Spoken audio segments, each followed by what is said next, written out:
श्री कृष्णा दोस्तों, स्वागत है आपका हमारे चैनल में। आज का प्रसंग बहुत ही ज्ञानवर्धक है, इसलिए कहानी को आप सब अंत तक सुने। एक नगर में भूख, प्यास, नींद और आशा नाम की 4 बहनें थीं। एक बार उन चारों बहनों में लड़ाई हो गई।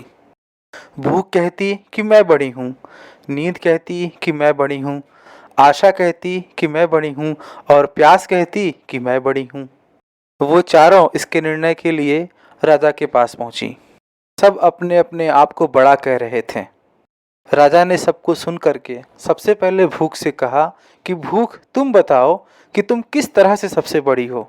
भूख ने कहा, मैं इसलिए सबसे बड़ी हूँ क्योंकि मेरे ही कारण घर में अच्छे अच्छे पकवान बनते हैं और जब थाली सजती है तो मैं उसे खाती हूँ, इसलिए मैं सबसे बड़ी हूँ।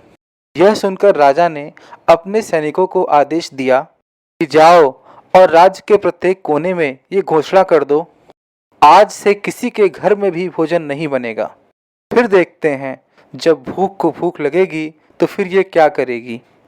पूरा दिन बीत गया, पूरी रात बीत गई और जब भूख को भूख सताने लगी तो वह इधर उधर भोजन की तलाश करने लगी। जब उसे कुछ नहीं मिला तो वो भूख के कारण घर में पड़ी बासी रोटियों को खाने लगी। प्यास यह सब देख रही थी। वो तुरंत राजा के पास गई। हे राजन, भूख हार गई, घर में पड़ी बासी रोटियों को खा रही है। देखिए, मैं सबसे बड़ी हूँ। राजा ने कहा, तुम बताओ कैसे बड़ी हो। उसने कहा, मैं सबसे बड़ी हूँ क्योंकि लोग मेरे ही कारण कुएं खुदवाते हैं, तालाब बनवाते हैं एवं बर्तनों में पानी इकट्ठा करते हैं और जब किसी पात्र में भरकर मुझे पानी देते हैं मैं पीती हूँ, इसलिए मैं सबसे बड़ी हूँ। यह सुनकर राजा ने अपने सैनिकों को आदेश दिया कि जाओ और पूरे राज्य में घोषणा कर दो, कोई भी कुएं न खुदवाएं, कोई भी बर्तनों के अंदर पानी ना भरे, सभी तालाबों और कुएं में कड़ा पहरा लगा दो। देखते हैं, जब प्यास को प्यास लगेगी तो वह क्या करेगी। पूरा दिन बीत गया, एक रात भी बीत गई।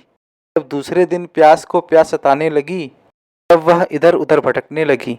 जब उसे कहीं भी पानी पीने को नहीं मिला तो वो मजबूर होकर गड्ढे का पानी पीने लगी। यह सब नींद ने देखा और वह राजा के पास जाकर के बोली कि देखिए, प्यास गड्ढे का पानी पी रही है, इसलिए मैं सबसे बड़ी हूँ। राजा ने कहा, तुम कैसे बड़ी हो।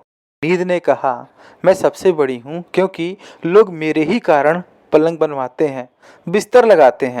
जब मुझे बिस्तर लगाकर देते हैं तब मैं सोती हूँ, नहीं तो मैं नहीं सोती हूँ।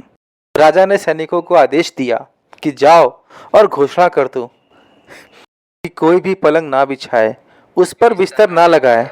देखते हैं, जब नींद को नींद आएगी तो आखिर नींद क्या करेगी। पूरा दिन बीत गया, एक रात बीत गई और दूसरे दिन जब नींद को नींद सताने लगी, नींद नींद के मारे इधर उधर बिस्तर खोजने लगी और जब नींद को बिस्तर नहीं मिला तो वह मजबूर होकर ऊबड़ खाबड़ जगह पर ही सो गई। आशा यह सब देख रही थी। वह तुरंत राजा के पास गई और राजा से बोली, हे राजन, नींद हार गई, वो ऊबड़ खाबड़ जगह पर बिना बिस्तर के ही सो गई, इसलिए मैं सबसे बड़ी हूँ।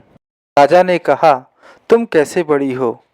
तो आशा ने कहा, मैं सबसे बड़ी हूँ क्योंकि लोग मेरे कारण ही काम करते हैं, नौकरी धंधा मजबूरी करते हैं, नौकरी धंधा मजदूरी करते हैं, परेशानियाँ उठाते हैं, लेकिन आशा के दीप को बुझने नहीं देते हैं। राजा ने यह सुनकर अपने सैनिकों को आदेश दिया कि राज्य में जाओ और जाकर घोषणा कर दो, कोई भी नौकरी ना करे, कोई भी मेहनत मजदूरी ना करे। देखते हैं फिर आशा क्या करती है। पूरा दिन बीता, आधी रात बीत गई। जब आशा को आस जगी तो वह इधर उधर गई, लेकिन चारों तरफ सन्नाटा था। सिर्फ एक कुम्हार टिमटिमाते दीपक के प्रकाश में काम कर रहा था। तो वहां जाकर टिक गई। उसका दीपक, सोने का दीपक, सोने की बाती और उसका घर सोने का महल बन गया। इस प्रकार कुम्हार की आशा पूरी हुई। दोस्तों, उस प्रकार आप सबकी भी आशा पूरी हो। इस कहानी से हमें ये सीख मिलती है कि आशा सबसे बड़ी होती है। इसलिए आप सब लोग भी मन के अंदर आशा का दीपक जला करके अपना काम करते रहें। दोस्तों, हम उम्मीद करते हैं कि आपको ये कहानी अच्छी लगी होगी। आप लोग हमारे चैनल को सब्सक्राइब करें, लाइक करें और अधिक से अधिक शेयर करें। धन्यवाद।